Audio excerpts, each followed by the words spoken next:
got a lot of apologies to make.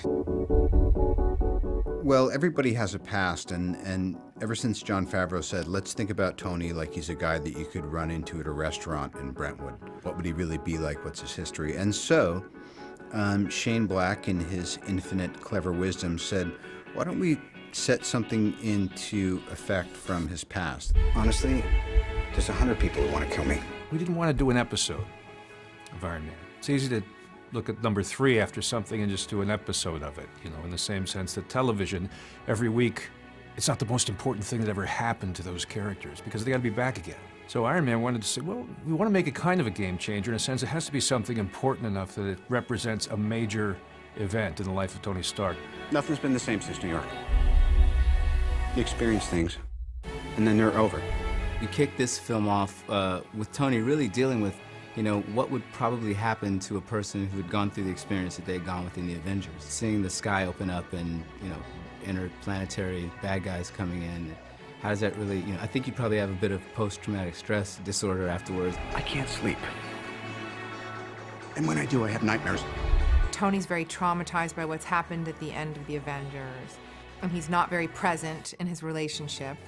And he's having nightmares and he's not sleeping. Kind of going, what just happened? What does that mean? I guess I better prepare for any eventuality. It's time to start tweaking in my workshop.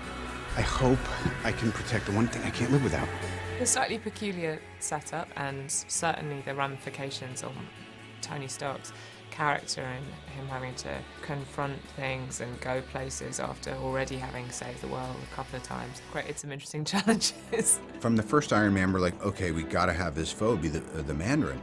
And we're like, no, you know what, we think instead we're gonna have Obadiah turn around. And then the second time we're like, all right, we gotta bring in the Mandarin. They're like, no, we're kind of thinking it's a guy. And it's like, all right. And then in Avengers, I was like, well, let's get everyone together against the Mandarin. So things happen when they're supposed to for a reason. Some people call me a terrorist. I consider myself a teacher. The Mandarin is this sort of uber terrorist who is a cobbled version of every man's terrorist. The things that we're most afraid of assembled into one sort of tangible form. Lesson number 1. Heroes. There is no such thing. He is what one would call a homegrown threat. He uses perfect American English. His timbre is that of American Midwest preacher.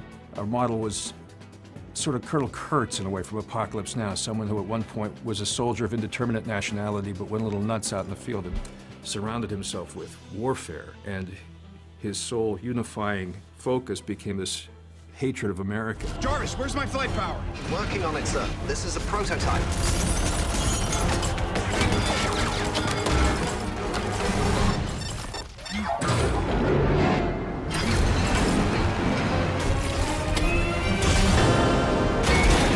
We stripped Tony Stark of some of the things that make him comfortable, that we absolutely place him outside any kind of comfort zone he's established. So take away the armor, take away the house, take away the things which make him easily a superhero and reduce him to the man that has to think on his feet and sort of cobble together things in order to survive. So that you do deal at his heart with very tender human values.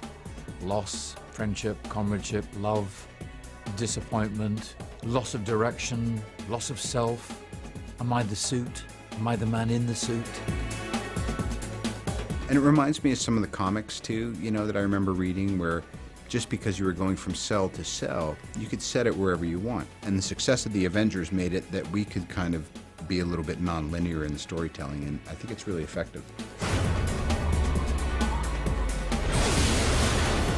I really feel by the end of the movie that it's about transcending his need to identify himself with all of this outside stuff, which I think, again, brings him back to a cooler version of who he was when we met him 5 years ago.